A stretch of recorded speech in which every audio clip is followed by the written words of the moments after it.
was about 1 or 2 o'clock in the morning, and I was waiting for my turn to drive, so I was asleep on the back seat. And I woke up looking down the center line of the highway. And my first thought was, well, this ain't right. And my second thought was, ow. And my third thought was, where's Donna? Where's my wife? Right. Welcome to Stories of Hope in Hard Times, the show that explores how people endure and even thrive in difficult times, all with God's help. I'm your host, Tamara K. Anderson. Join me on a journey to find inspiring stories of hope and wisdom learned in life's hardest moments. My guest today was born in Mexico but raised in Arizona. And while he was in college, he married his calculus tutor. That's pretty cool. Which proved to be a wise move as she helped him through even greater difficulties than calculus. After graduating from college with a degree in aerospace engineering, he joined the Air Force and became a fighter pilot, flying the A-10 Thunderbolt II, also known as the Warthog. After 10 years in the Air Force, he entered the civilian world, where he has changed careers 6 times. He now lives in Ogden, Utah, with his wife of 28 years, close to his 4 sons. His hobbies include philosophy, writing, role-playing games, and charity cosplay. I'm pleased to present Lynn Taylor. Lynn, are you ready to share your story of hope? I am. Thank you. Well, I'm excited to have Lynn. He's been one of those people I have wanted to have on the podcast for a couple years now. Yeah, it's been a couple years since we first met. And I finally tackled him and said, you're doing that. No, I'm just kidding. But to break the ice, Lynn has a really interesting story about a screenplay that I thought would be fun to talk about today. So why don't you tell me your story about a screenplay? Yeah, so the way I ended up in this, I wrote a novel. I always wanted to write, and I wrote the first draft of the novel, didn't know what to do with it, found a writing coach, went to a writing conference, and I like to be helpful. I don't like sitting there idle and watching people work, and there were some people bustling about, so I went to the lady running the conference. I said, what can I do to help? She's like, well, we don't really have anything, and then a lady walked in the door right next to us, and she said, oh, actually, this is Kathy. Get her settled in and get her whatever she needs. Okay. Hi, Kathy, I'm Lynn. Here, there's a seat next to me. Come sit down. We can be friends for the next 3 days. And whatever you need, I'm happy to get for you. And she didn't really need much. She was a little distracted, sending a text on the phone, and put her phone down and said, he's got till Sunday to get back to me or I'm giving it to somebody else. That's kind of an odd thing to say. I don't mean to pry. Is everything okay? And she said, yeah, I just sent a screenplay to, and she mentioned a rather prominent actor who I had seen several of his movies. And I go, wait, when you say this actor, do you mean the guy that's been in this and this and this other thing? And she said, yeah, that's the one. Oh, who are you? And so we started talking. She had some time now, and she was a film producer, and she was there looking for stories and books that might be good to turn into movies. And my book was not anywhere close to that, but I was curious. Yeah. I'm not a screenwriter. I'm a novelist, but I'm asking her questions because I love to learn about things. And so she's talking about the process, and usually somebody will write a script and then they look for somebody to sponsor it, and then they look for funding, and then they go and get it made. And she said, but there's this one idea that's been out there for a while. They've got some money to make the movie, but they've just never really found the right script for it. I'm like, okay, I'll bite. What's the idea? She said, well, they want to make a movie to the music of Air Supply. Like Air Supply.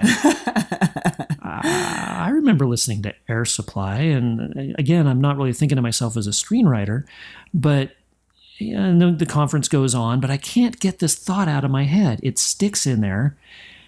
The day one of the conference gets done, I've got an hour drive home, and that's on my mind the whole drive home. So I get home and I end up listening to Air Supply for an hour. Oh, gosh.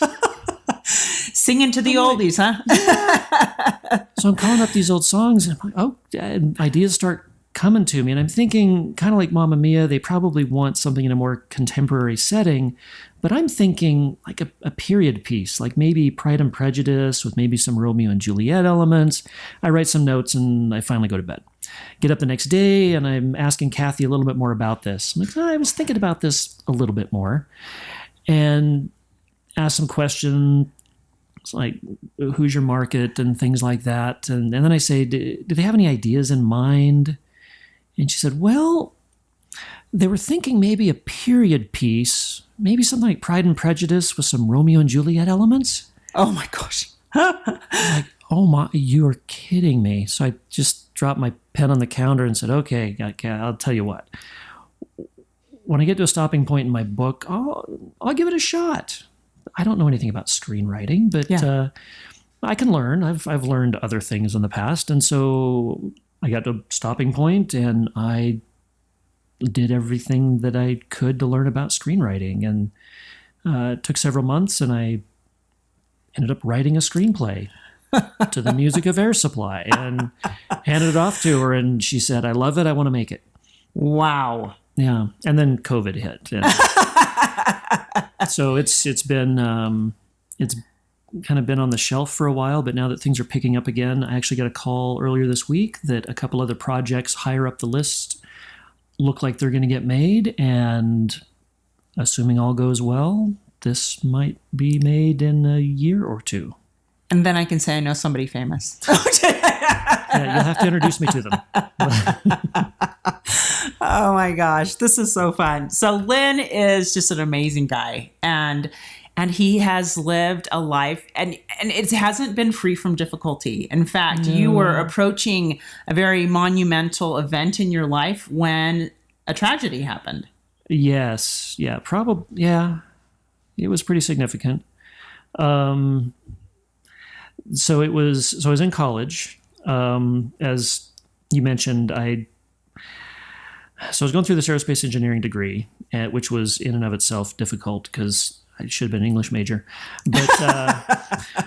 But this was my path to accomplish my dream of flying fighters in the Air Force, was getting an aerospace engineering degree. It's a long, convoluted story, but I needed help with calculus. Math is not my thing. Hey, we should bump on that because it's not my thing either.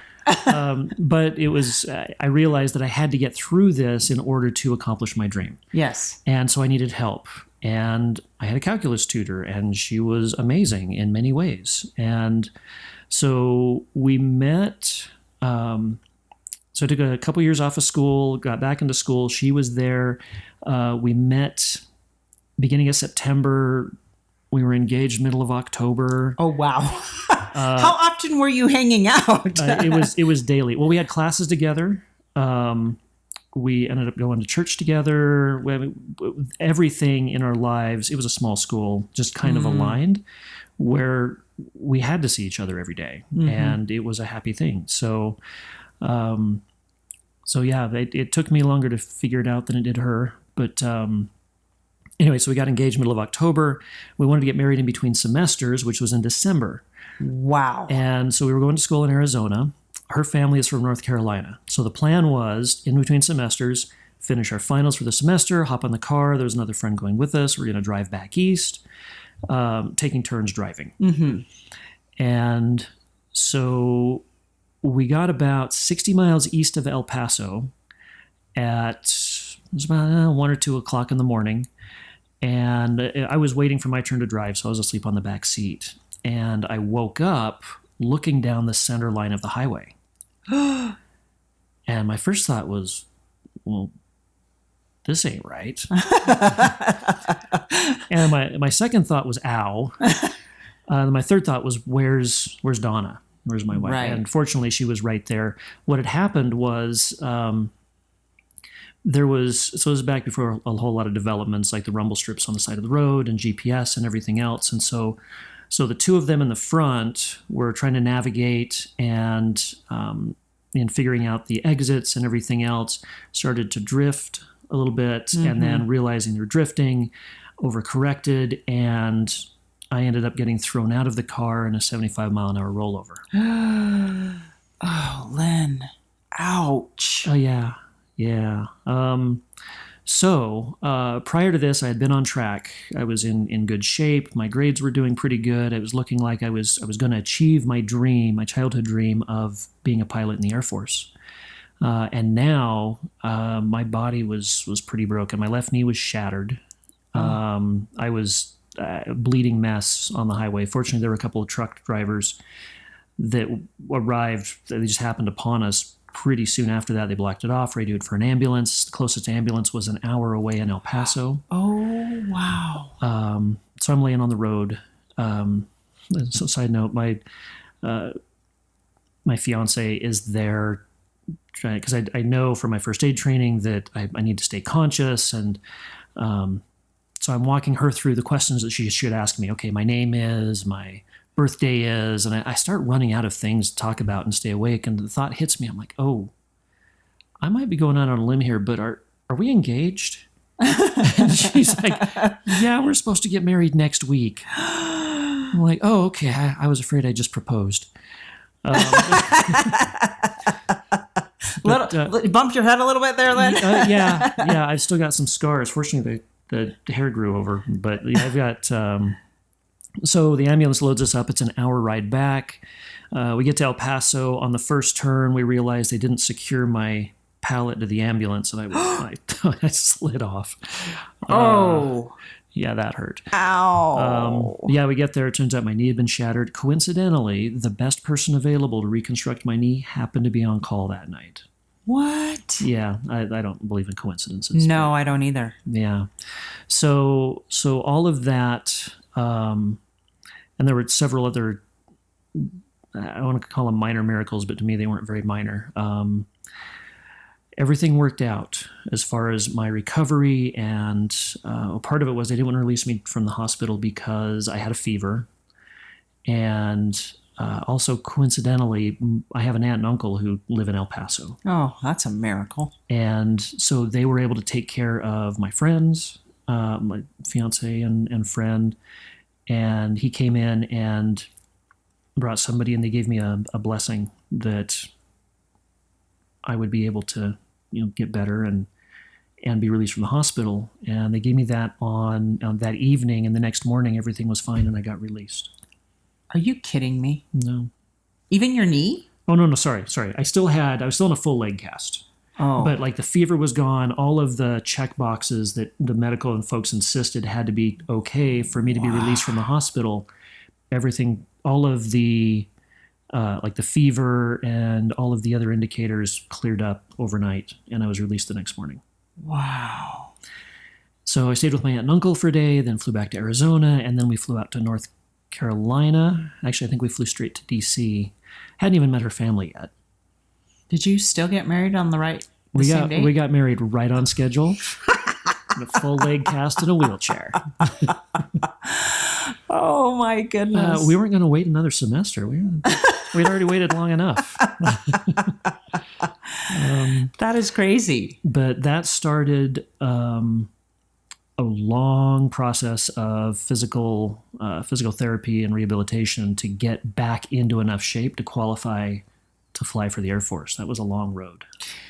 Now let me ask you, because sometimes when we hit road bumps like this, we have like an inner battle inside, like, oh, this is too hard. Maybe I shouldn't do it. Did you ever doubt that idea, that dream? Did you want to give up? Were you discouraged ever? Probably, but I don't remember.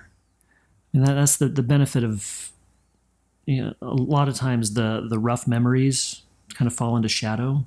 They do. And the bright ones. I mean, some things that do come into my mind are when I'm going across campus on crutches and my foot hits an uneven spot of pavement and I've got this pain that shoots up my leg.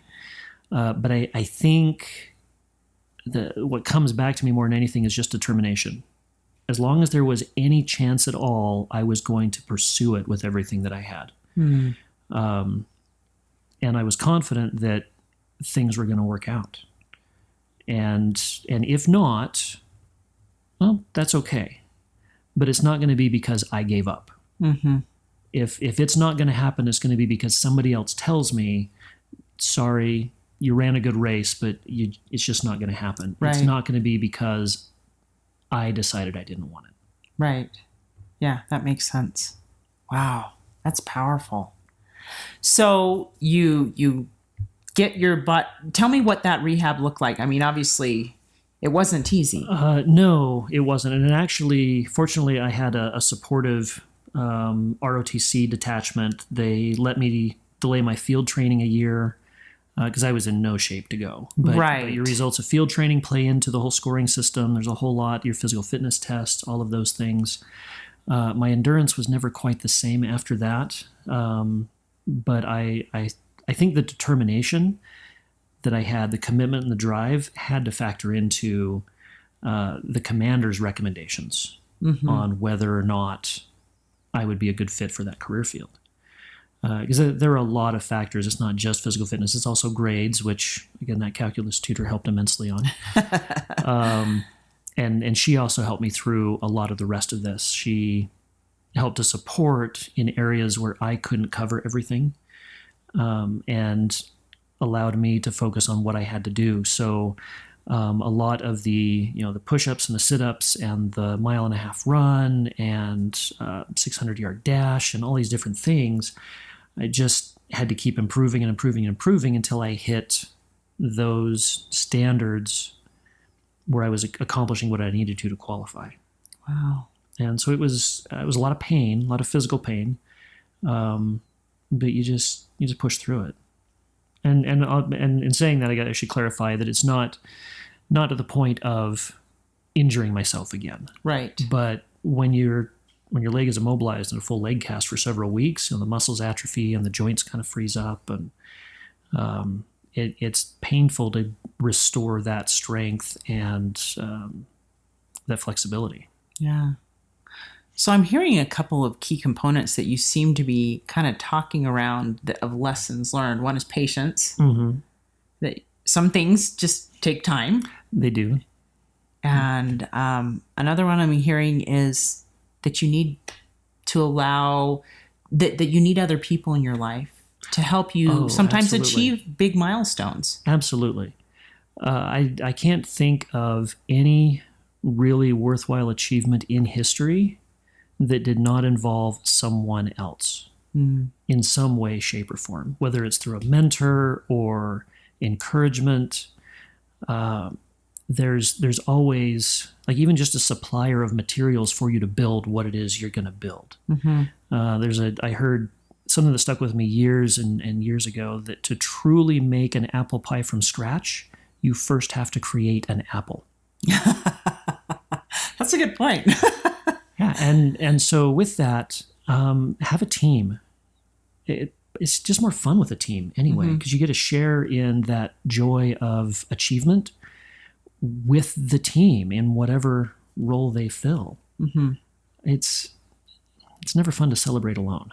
No, you're right. It's not. Now, you got to finish the story. Did you make it? Obviously. I did, yes. And so I'm always a little hesitant to mention this because it feels a little bit like bragging, because I've got to acknowledge it is an honor. So I was selected not only for pilot training, I was selected for a course called the Euro-NATO Joint Jet Pilot Program. Which is, it's where not just pilot training, but it's where a lot of our European and NATO allies also come to this base in the United States for training. Oh, that's cool. And this particular training has more of a fighter pilot focus to it. You've got a higher percentage of getting into a fighter through this program. It's very selective to get in to begin with. Wow. So I was able to go through that program, which was a wonderful experience and probably one of the biggest challenges of my life. I almost quit, actually. Really? I did. Here I was on track for my lifelong dream, and they design it to be challenging. Yeah. Part of it out of necessity, because you've got all these different classes going through at the same time, and sometimes you have to do night flying and sometimes day flying, and so they would transition between early week and late week, early week, late week, like every week. So your circadian rhythms are always getting messed up. Right. And they've got constant testing and like quizzing you on the fly. And if you mess anything up, you don't fly that day. And it's a really grueling training program that lasts for a year. Wow. You've got 6 months in one airframe, and then you transition into the next one for another 6 months. So you're learning a whole other aircraft in that second half. Wow. And we had an infant born just before this. It was our second kid. Mm-hmm. And so I'm a husband, a father going through fighter pilot training. And my wife is just doing an amazing job, but she needs to sleep on occasion too. Yeah. So I remember I was sitting on the floor in the dark in the living room, 3 o'clock in the morning, cradling a crying infant in my arms.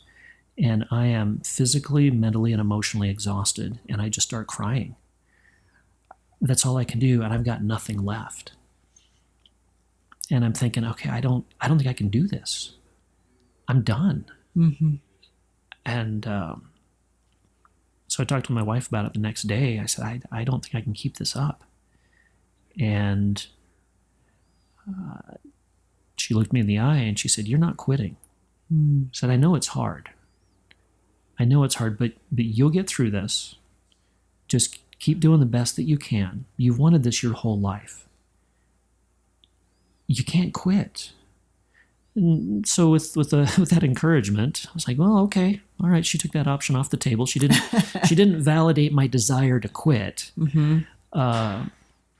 And so with her encouragement, I kept going, and I ended up obviously making it through that.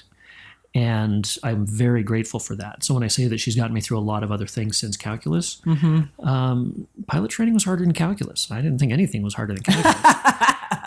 But I made it through. And sure enough, just like going to school doesn't really reflect real life, pilot training didn't really reflect what being in an actual fighter squadron was. It was a lot harder, with good reason, because, I mean, you go to war and it's a very demanding sort of a schedule. They got to make sure that the hardest thing you've ever done is go through training, because you don't want to get through training and then run into the hardest thing you've ever done and find out when they really need you to perform that you can't do it. Right. So I totally understand and appreciate all of that. And they prepare you really, really well. I mean, you have to. You're putting these people in charge of multi-million-dollar pieces of equipment that can be incredibly destructive if you don't use them properly. Yeah.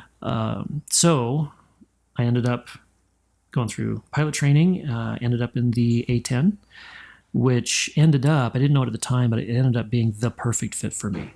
Every different flying community has their own personality, and it was a perfect fit. I loved it.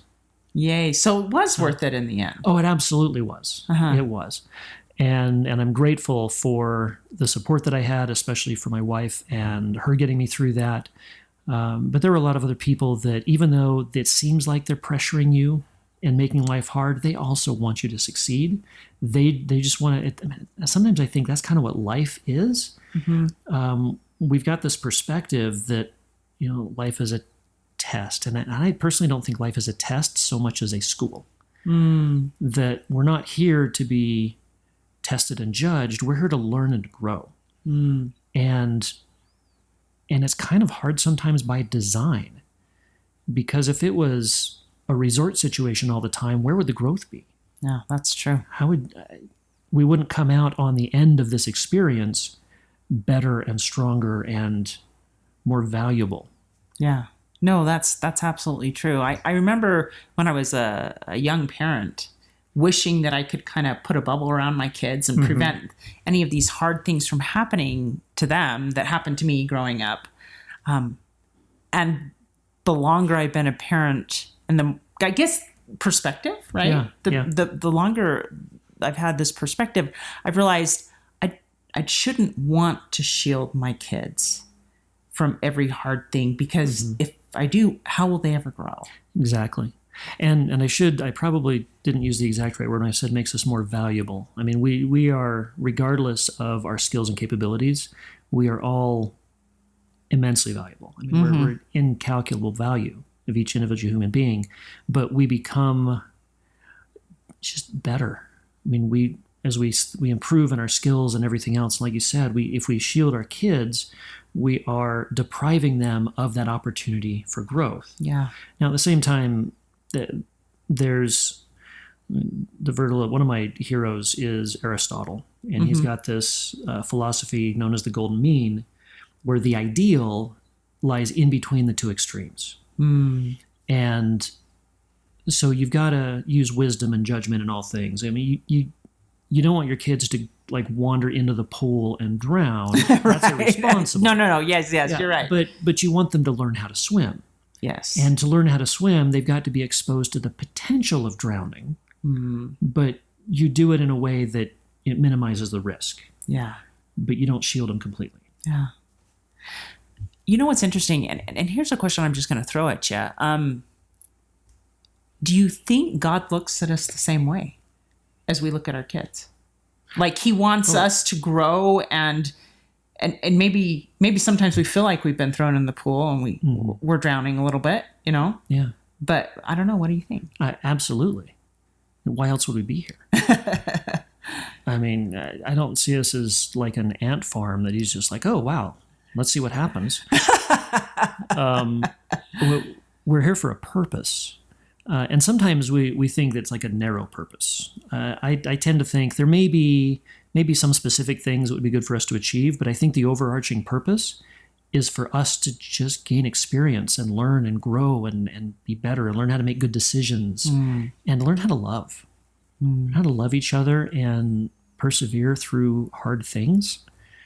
And we, by design, don't have the full view of why we're going through all of this.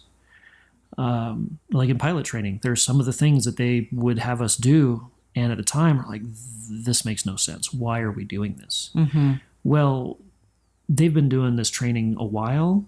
They understand why they're doing this.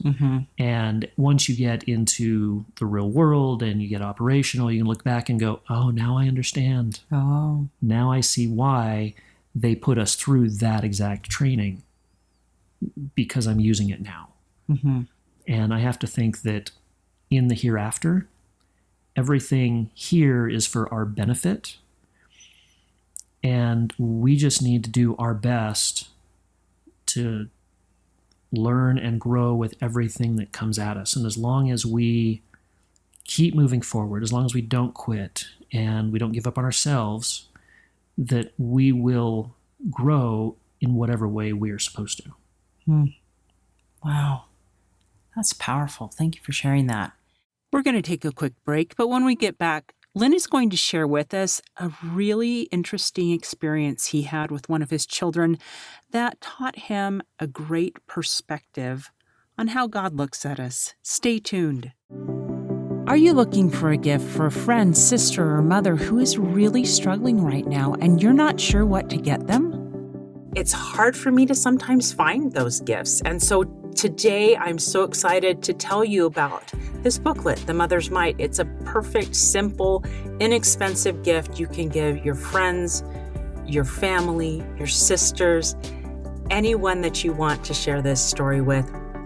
And it will be meaningful. It's not just a little piece of candy that they eat and forget. It's something they can read over and over again, because so often we, as women, feel alone and overwhelmed and burdened, and like there's so many things weighing upon our shoulders. And what I love about this story is that it points us to Jesus Christ in our times of trouble, that he understands us, he loves us, he knows what we're going through, and he is more than willing to help us bear that burden. And I love that about this story, that it gives not only me hope, but it will convey that sense of hope for all of you. So get your copy of it today, tamarakanderson.com/store. You can order 1, 2, 10, 20, however many you want, and we will get those to you so you can get them distributed. All right, now on to our show. And we're back. I've been talking to Lynn Taylor about some really crazy experiences he had in his life, where he was trying to reach his dream of becoming an Air Force fighter pilot, and it kind of got crushed and delayed because of a car accident that he was in and the lessons he learned along the way. And now we're going to transition into a different topic. Now, we were talking before we started recording the podcast a little bit about an experience you had with one of your children that taught you a really godlike perspective of how God sees us. Mm-hmm. Would you mind sharing that? Yeah, I can share that. It's a very personal thing, and you'll understand as I share, why that is. So I've had two, I would say, transformative spiritual experiences in my life, and this was the second one. And this is actually where a lot of the things I just mentioned, the understanding of that came from this experience.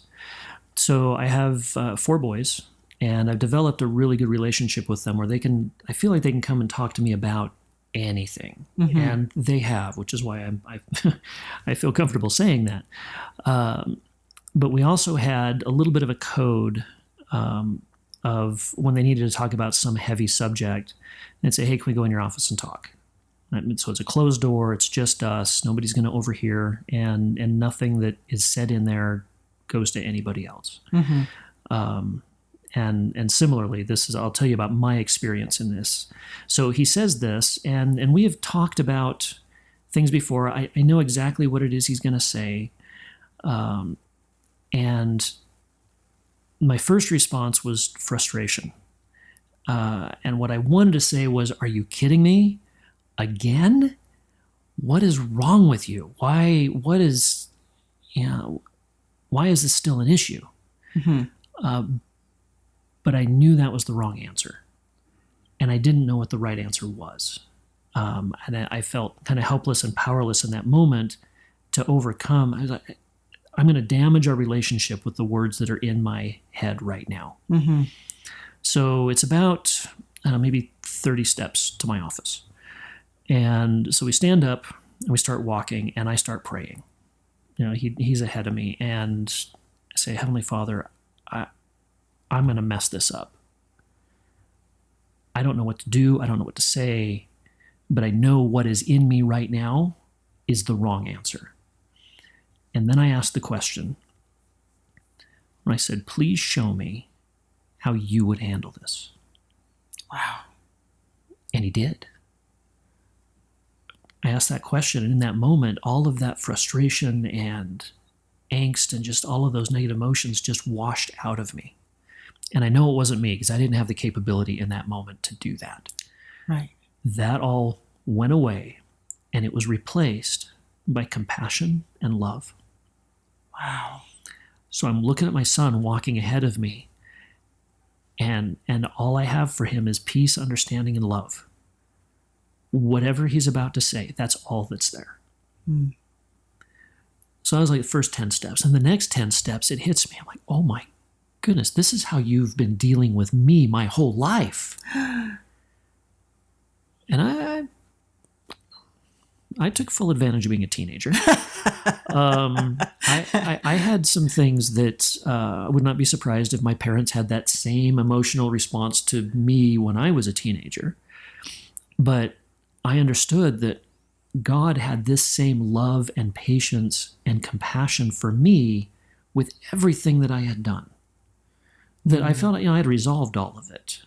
But even then, in the moment when that was happening, he still saw me that way.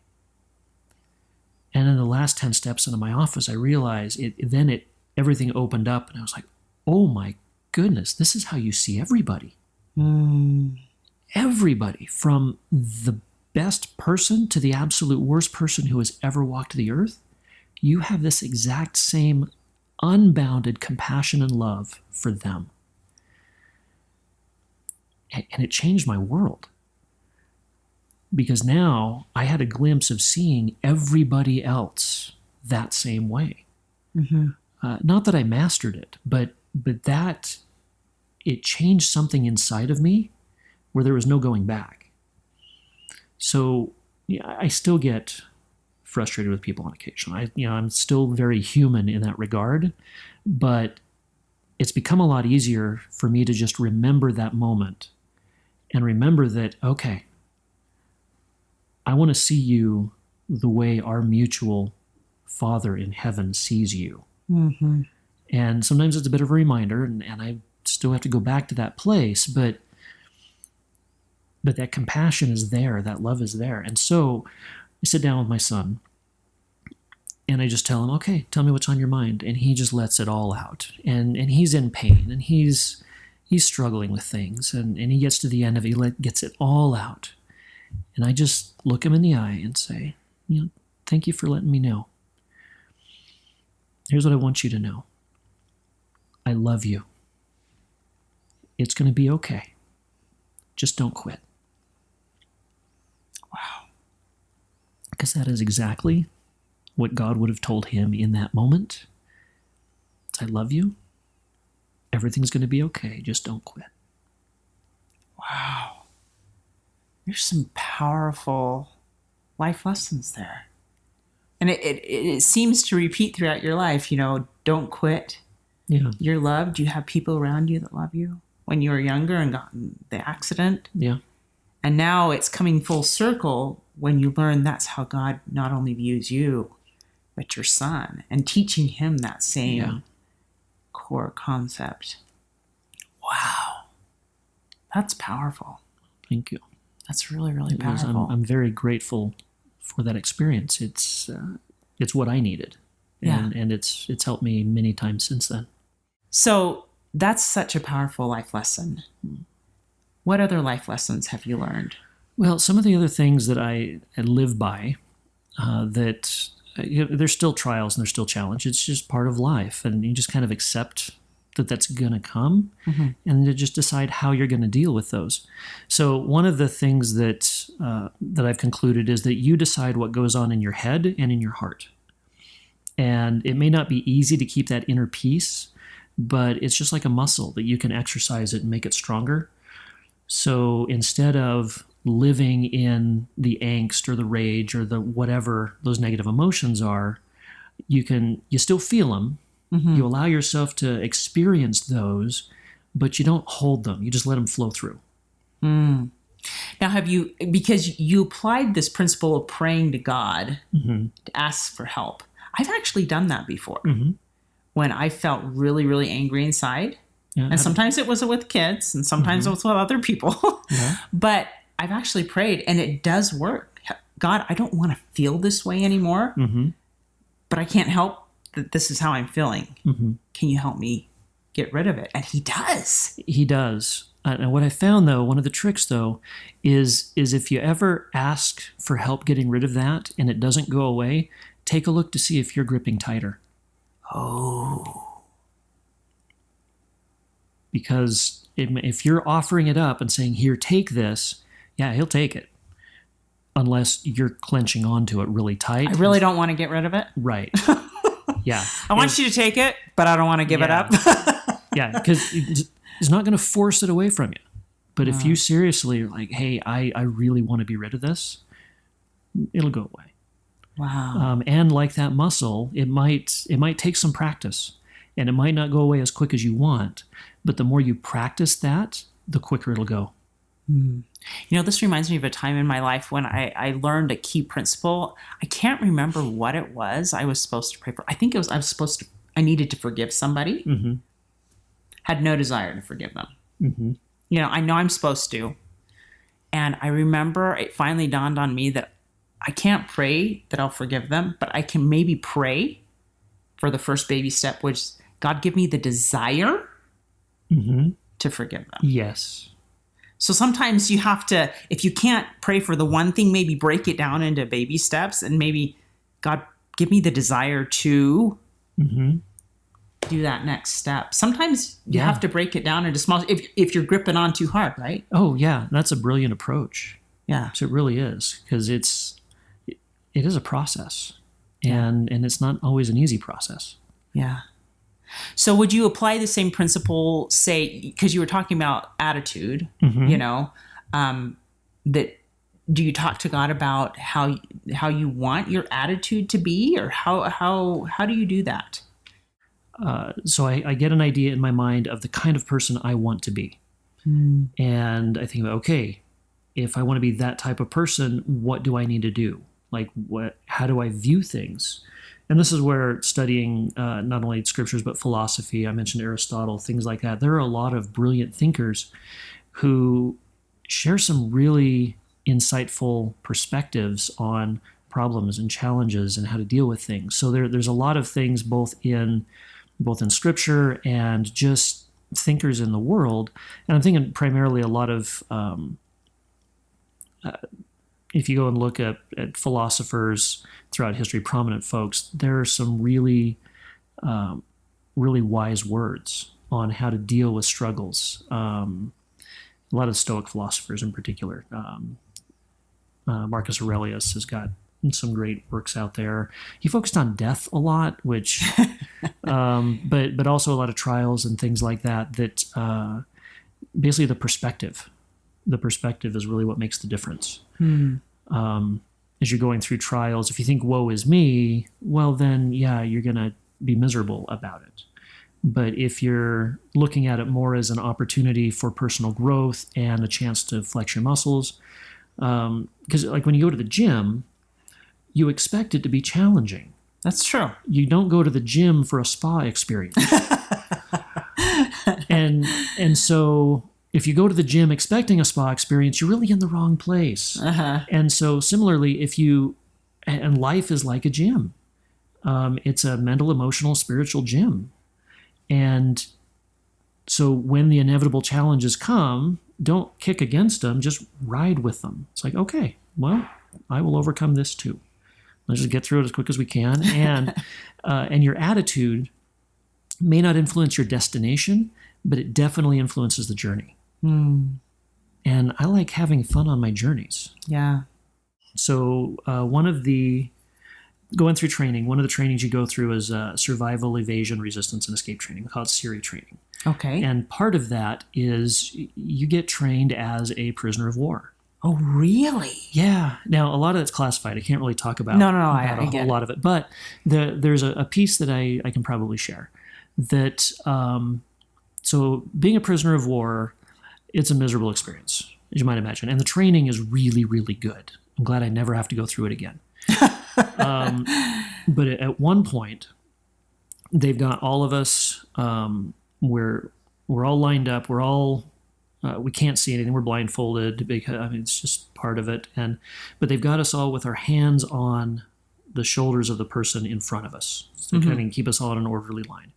And there's some obnoxious music, if you can call it that, being played, and it's all designed to just disorient and everything else you can imagine. So we're standing there in line. I don't even know how many days we'd been in this training, and it's just miserable. But I notice on what would almost pass for music, there's a little bit of a rhythm to it. I'm like, huh. So I got my hands on the shoulders of the person in front of me. Can't see anybody. I don't know who this is. I start pulsing my fingers in time with the rhythm, sort of. And just trying to let him know, hey, we're in this together. I'm with you. I was gonna say I see you. I was I can't see you, but but we and just kind of send him a little subtle message of, hey, you know what? It's going to be okay. You're not alone. What I found out after the training, so the training's all done and we're in our debrief where we're all kind of talking about what we learned and everything else. And somebody says, so I was at this one part in the training, somebody started doing this thing on my shoulders. Somebody else was like, yeah, that happened to me too. Somebody else says, yeah, the same thing. What ended up happening, because it was the person behind me, I was kind of moving my shoulders a little bit too with them. It was like a conga line. The whole line ended up doing this. This message got passed along throughout the whole line. Wow. And it brightened everybody's day. Wow. And it's like, I had no idea. I was just doing what I could in the moment. But it ended up transforming the experience enough they remembered that out of everything else. So yeah, even in the depths of a miserable experience, if you choose to see a bright spot and do something fun with it, it can make it just a little bit nicer. And it can impact not only you, but those around you as well. Wow. And you don't know how far that'll ripple. No, you don't. All the way up the line. All the way up and down the line. That is powerful. And one other thing with that, we had mentioned before about how you're never really alone. I found that if you ever feel alone, that it's because you're looking inward instead of outward. That makes sense. Yeah, and if you're now recognizing that sometimes, depression is a real thing. I've experienced that. And I understand that in the depths of depression, we're talking, so in the depths of depression, sometimes you need more help to get out of that. Yes. But we're talking just generally. It's possible to kind of be miserable and unhappy, but in many cases, it's by choice. It's you haven't chosen to reach out of yourself and ask for help and have somebody help brighten your day. It's because you're kind of woe is me. And when I say look towards somebody else, one of two ways. I found that providing service to somebody else is a great way to feel better about yourself. Mm-hmm. And there's a whole lot of psychology involved in that one. But also, if you need help, let somebody know you need help, because they're living their own life and dealing with their own struggles. Give them an opportunity to feel good about helping somebody else as well. Mm-hmm. We are all in this together. Yeah. Life is not meant to be lived alone. No, you're absolutely right on that. That's powerful. Thank you. I 100% agree. I learned that the hard way too. I was in a car accident once too, and I learned the hard way that I had to humble myself and let people serve me. But the fascinating thing to me that I learned through that experience was I learned to love the people that served me so much because I couldn't do anything at the time. And I learned that as you serve others, it's a cycle of love. It absolutely Both is. the person serving feels love. They love the person they're serving, and the person who's receiving the service can also feel love. And so I think God meant for us to love and serve one another. It kind of be his hands here on earth, you know, kind of going back to your wife being your helper, calculus. And then as you were recovering from your accident, you know, that it just amplified your love.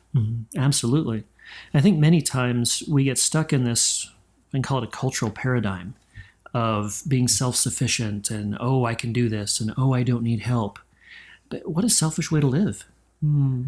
Because you enjoy helping other people. Why would you deprive them of the opportunity of helping somebody else, especially somebody they love? Because there are so many people that love you. Yes. Whoever you are, you're loved.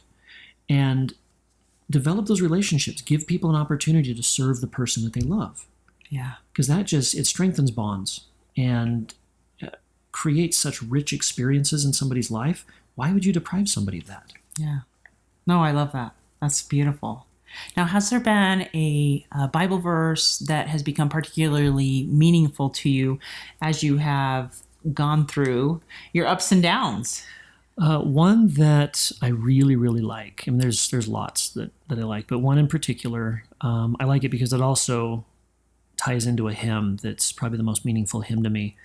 But it's Psalm 46:10, just the first part of that says, "Be still and know that I am God." Because life can be tempestuous, it can be rough and busy and everything else. And usually when everything gets all hectic and crazy, which can happen at any time, not just, sometimes that happened in flying, but like in family relationships and in work and everything else, there's plenty of opportunity for things to just be chaotic. And at those times, something that helps me to ground and come back to the kind of the eye of the hurricane where there's that peace is just be still and know that I am God. He's got this. And this goes back to that experience with my son, that whatever happens, he knows you, he loves you unconditionally, and everything is going to work out okay in the end because he's God. Yeah. And he would not put his children in a situation, like we talked about before, they've got to learn and grow, but you're not going to set them up to fail. Right. You're going to set up every single one of them to succeed, whatever way that looks like, even if they in the moment feel like, oh, this is going to fail. Right. Trust that he's got it and he has your best interest at heart, whatever that looks like. We may not know what that looks like, but when it's all said and done, it's going to be okay. Yeah. Someday you'll understand. Yeah. I got that as an answer once when I was praying too. Oh, yeah? Someday you'll understand. I'm like, dang it.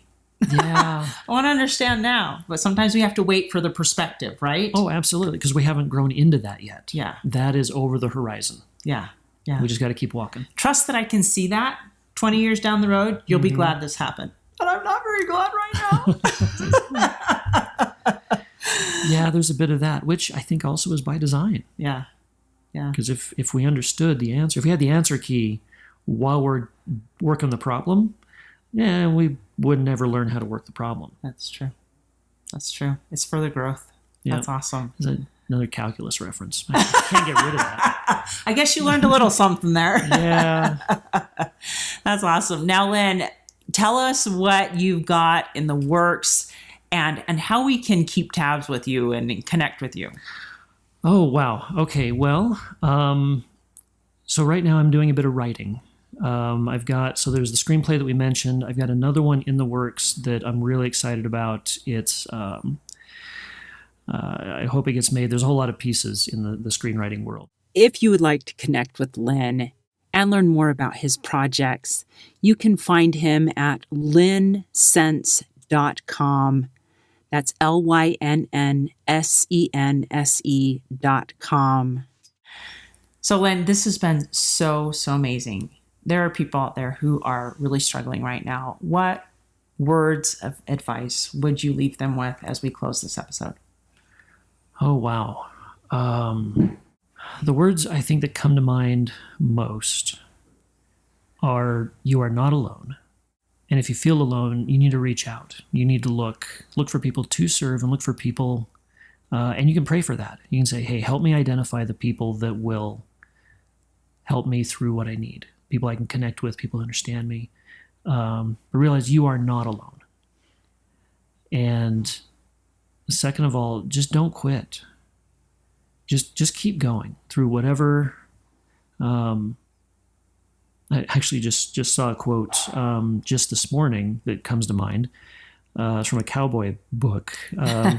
Said, if you find yourself riding through hell, keep riding. Yeah. So don't quit. Look for people to share the journey with you that bring joy in your journey. Share that with them, and then just keep going. Hey, thanks so much for listening to today's show.